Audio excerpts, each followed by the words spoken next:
Este es el podcast de los millones de venezolanos que integramos esta joven diáspora, un punto de encuentro de las inquietudes, sueños, anhelos y proyectos de vida de quienes ya somos un país fuera de otro. También de aquellos hermanos inmigrantes que comparten cosas comunes con todos nosotros. Soy Frieducha Rodríguez y he sido una inmigrante que viaja por estas ondas de radio desde hace algunos años, contando vidas y compartiendo datos y vivencias relacionadas con la migración y el exilio venezolano. Bienvenidos a La Diáspora Venezolana Habla.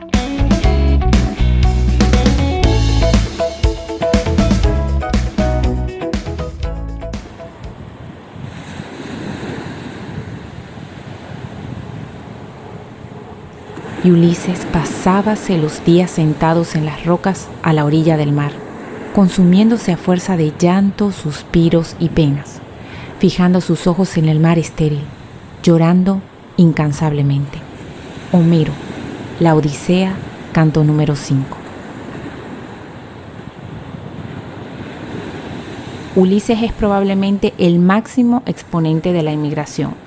Este héroe griego que padeció innumerables adversidades y peligros lejos de su tierra y de sus seres queridos, es quien ha ayudado precisamente al doctor Joseba Achotegui a dar nombre a un síndrome que se puede definir como un cuadro extremo de estrés que provoca un duelo imposible de elaborar por los inmigrantes. Esta enfermedad puede afectar a todos los inmigrantes, sea cual sea su raza y su origen, su edad y su carácter, su profesión y su futuro. Y es precisamente el inicio de este viaje por estas ondas de radio a Barcelona para descubrir más acerca de este síndrome que puede ocurrir durante los primeros años de estancia en el país de destino y puede desembocar en depresiones y pérdida de salud, como lo reseñamos al final del episodio anterior. Es decir, estos cambios que influyen cuando llegamos a un nuevo lugar de destino, cambiando nuestro pelo, nuestro peso, nuestro metabolismo, nuestro sueño y hasta nuestro estado de ánimo. Y la migración es un duelo, como la vida misma. El que migra muere un poco al hacerlo, pero también mueren los que quedaron grabados en fotos que porto entre mis papeles. Muere el niño que fui cuando partí en este viaje. Mueren mis recuerdos. Hay quienes, sin embargo, no hacen un duelo exitoso. Frente a una sucesión de muertes son incapaces ya de adaptarse y colapsan. Se hunden en una depresión profunda o viven embriagados o simplemente se refugian en la locura. Y entonces vienen los trabajadores de la salud, los trabajadores sociales, con sus buenas intenciones, armados de categorías para agrupar mis penas, que son tantas que ya no puedo. A ayudarme, dicen, a socorrerme en mis lamentos. ¿Será eso suficiente? Luis Montesinos, catedrático de Psicología de la Salud en la Universidad de Montclair State en los Estados Unidos.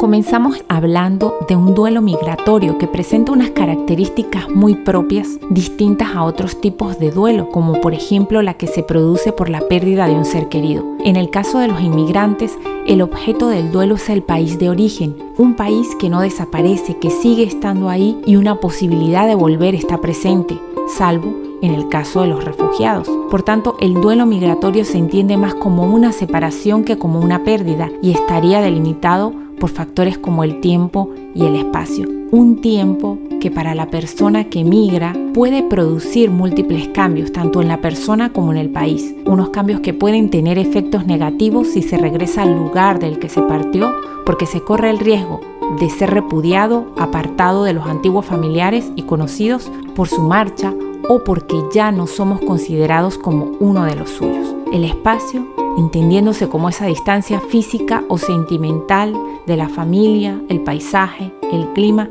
es otro factor que puede potenciar este tipo de duelo. Otros factores pudieran ser la identidad, es decir, al cabo del tiempo, si el inmigrante ha logrado elaborar adecuadamente el duelo migratorio, se convierte en alguien que ha construido una nueva identidad más compleja y más rica.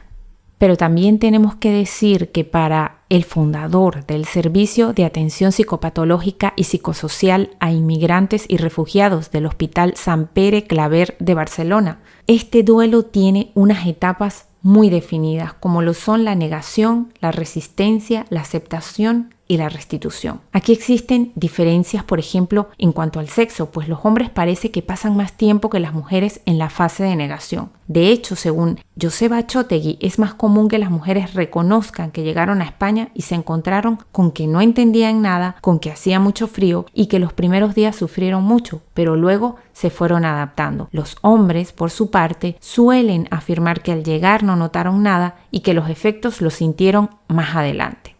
Pero como es de esperar, como inmigrantes desarrollamos tanto defensas físicas como psicológicas. Y en las defensas psicológicas los mecanismos más utilizados por nosotros los inmigrantes son la negación, es decir, vemos cosas como muy parecidas a nuestro país de origen hasta que el peso de la evidencia hace que desaparezca esa negación. Proyectamos, es decir, ponemos lo malo fuera de uno y situarlo en los extraños. También tendemos al animismo, es decir, atribuir rasgos humanos a espacios o territorios. También tenemos una formación reactiva, es decir, hacer lo contrario de lo que demanda el impulso. Y tendemos a racionalizar, es decir, separar el componente afectivo del cognitivo, quitando, como diríamos en criollo, hierro al asunto.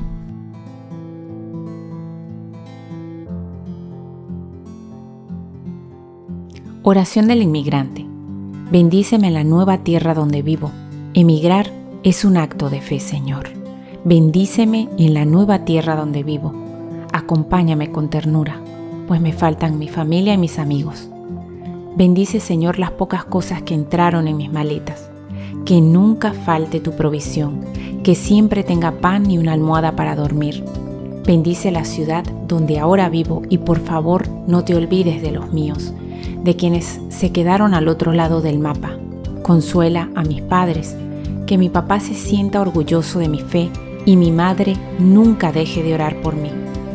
Señor, bendice a los nuevos amigos que abrirán su vida para hospedarme, que disfruten mi presencia con agrado, así como yo espero disfrutar vivir entre ellos. He dejado mi familia y mi país, porque creo, Señor, que tú sostienes mi vida. No vine a esta tierra porque dudara de ti, vine porque creyendo en ti doy un paso de fe. Señor, bendíceme en esta tierra que es tuya y es de todos. Enséñame a servir y amar a mis nuevos amigos. Que conozcan que mi tierra pare hombres y mujeres llenos de bondad y fuertes. Señor, acompáñame en mis cumpleaños, en los duelos por aquellos a quienes no puedo despedir. Que en las Navidades me visites en mi humilde pesebre y cada vez que finalice un año llenes mi vida de nuevos sueños. Señor, bendíceme en la nueva tierra donde vivo, que celebre cada mañana como cuando la celebraba con los míos. Que no le tenga miedo al trabajo, a luchar con fe y a prosperar con esfuerzo. Estarás conmigo siempre y eso es todo lo que necesito. Si estás conmigo, Señor, cualquier lugar de la tierra es una bendición. Gracias por bendecir mi camino. Otra defensa psicológica a destacar precisamente es la ambivalencia hacia el país de acogida y hacia el país de origen. Se siente amor a la vez por el país de origen y por el país de acogida, pero también rabia hacia ambos, hacia uno porque tenemos que abandonar para buscar lo que necesitamos y hacia otro porque tenemos que sufrir para adaptarnos a él. Una expresión muy frecuente es la de alabar exageradamente al país en el que nos encontramos en este momento y hablar maravillas del país de origen mientras estamos en el destino y viceversa. Pero este duelo tiene otra característica transgeneracional.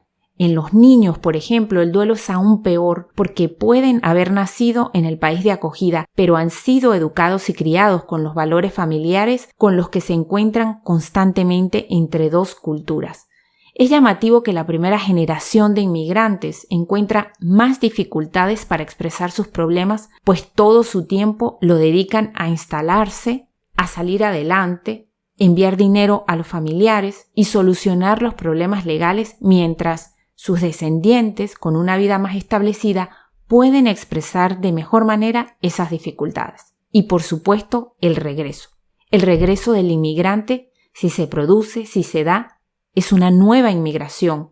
Durante el tiempo de ausencia se han producido muchísimos cambios, tanto en el país de origen como en la propia persona. Se produce un nuevo proceso de cambio que conlleva un nuevo duelo que va a ser peor conforme peor fuera la experiencia en el país de acogida. Un hallazgo importante es el hecho de saber que no solo afecta a los inmigrantes, este duelo afecta también a los locales y a los que se quedan en el país de origen, a los autóctonos porque han modificado sus vidas ante la nueva realidad que supone la inmigración, con sus características, con sus costumbres, y por su parte, los familiares que se quedan en el país de origen notan su ausencia, es decir, de los hijos, de los padres, de las madres, viven intensamente estas separaciones muchas veces muy largas. Además, la marcha de estas personas de sus lugares de origen tiene repercusiones muy graves sobre esas zonas porque suelen ser fuertes y capacitados y abandonan el país por las escasas oportunidades de mejorar que hay en ellos. Como lo diría el doctor Joseba Achotegui, el inmigrante muchas veces, más que negar que haya cambiado de lugar, siente que no sabe nada. La soledad forzada es un gran sufrimiento que se vive sobre todo en la noche, cuando afloran los recuerdos, las necesidades afectivas, los miedos. Además, los inmigrantes provienen de culturas en las que las relaciones familiares son mucho más estrechas, por lo que puede resultar aún más penoso soportar en la inmigración este estrés afectivo. También tenemos que hablar de un duelo por el fracaso migratorio. Para estas personas, para los inmigrantes que han hecho un gran esfuerzo migratorio a nivel económico, de riesgos físicos, de esfuerzo, ver que no se consigue salir adelante es extremadamente penoso, triste. Se ha de decir que el fracaso en soledad es aún mayor y además, si el inmigrante decidiera regresar, la vuelta siendo un fracasado resultaría muy difícil. Pero también el inmigrante lucha por su supervivencia. El inmigrante lucha en dos áreas fundamentales, por ejemplo en la alimentación, porque muchas veces los inmigrantes encuentran problemas para comer y están subalimentados. Y otra parte es la vivienda, en el que todos los inmigrantes, incluyendo los que trabajan y tienen papeles, encuentran grandes dificultades. Los que no están regularizados tan solo pueden acceder a la vivienda dependiendo totalmente de otras personas, con alto riesgo de padecer abusos. No es de extrañar encontrar casos de gran explotación en viviendas en las que se hacinan muchos inmigrantes a precios abusivos. El hacinamiento es un factor de tensión y estrés. Y a estas situaciones habría que añadir el relevante colectivo que habita en infravivienda. Viviendas, por supuesto, a las que le faltan elementos básicos como techo, alguna pared, etc. O sencillamente viven en la calle. Y finalmente tenemos que hablar del miedo. Se conoce a través de este director del Servicio de Atención Psicopatológica y Psicosocial a Inmigrantes y Refugiados del Hospital Sant Pere Claver de Barcelona, que el miedo a la pérdida de la integridad física tiene unos efectos mucho más desestabilizadores que el miedo de tipo psicológico, ya que en las situaciones de miedo psíquico hay muchas más posibilidades de respuesta que en las de miedo físico. Además, el estrés crónico da lugar a una potenciación del condicionamiento del miedo, respondiéndose con miedo ante las situaciones de estrés futuras. Esta combinación de soledad, fracaso en el logro de los objetivos, vivencia de carencias extremas y terror sería la base psicológica y psicosocial del síndrome de Ulises. Antes de terminar el episodio del día de hoy, no podemos pasar por alto la sintomatología que existen diversas en el síndrome de Ulises. Vamos a hablar del área de somatización, que es precisamente la manera como nosotros reflejamos en nuestro cuerpo esas emociones que atravesamos por el duelo migratorio. Y aquí hay dos que resaltar, como son las cefaleas y la fatiga. La cefalea es uno de los síntomas más característicos del síndrome de Ulises, ya que se da en una proporción superior a la de los autóctonos que viven en situaciones de estrés. Hay un hallazgo interesante y si se habla de origen, está bastante claro, según el profesor Achotegui, que su incidencia es mayor en la población latinoamericana, por lo que podría estar relacionado con la mayor ingesta de alcohol de este grupo. Y al respecto, las cefaleas que se ven en los inmigrantes son casi siempre de tipo primario, en las que no hay causa orgánica aparente. La fatiga, es decir, esa energía que se halla ligada a la motivación y que, por ejemplo, cuando la persona durante un largo periodo de tiempo no ve salida a su situación, existe una tendencia a que disminuyan las fuerzas. La vivencia de fatigas muy intensa, especialmente entre las mujeres inmigrantes, ya que se quejan 4 veces más que los hombres de este síntoma. Según este experto, la fatiga afecta con mayor frecuencia a asiáticos y marroquíes. Este síntoma se da en todos los pacientes que sufren el síndrome, aún en menor grado en aquellos que llevan poco tiempo en el país de acogida.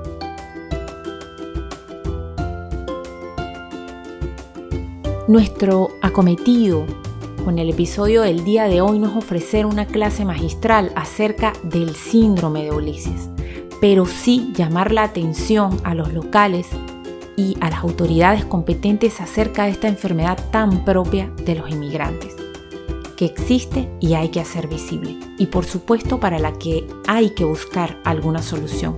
Nosotros te invitamos desde los micrófonos de la Diáspora Venezolana Habla a que compartas con nosotros tus impresiones, a que nos digas cómo te has sentido atravesando ese duelo migratorio, cómo se ha reflejado en tu temperamento, en tu cuerpo, en tu manera de ver la vida en este nuevo país de acogida.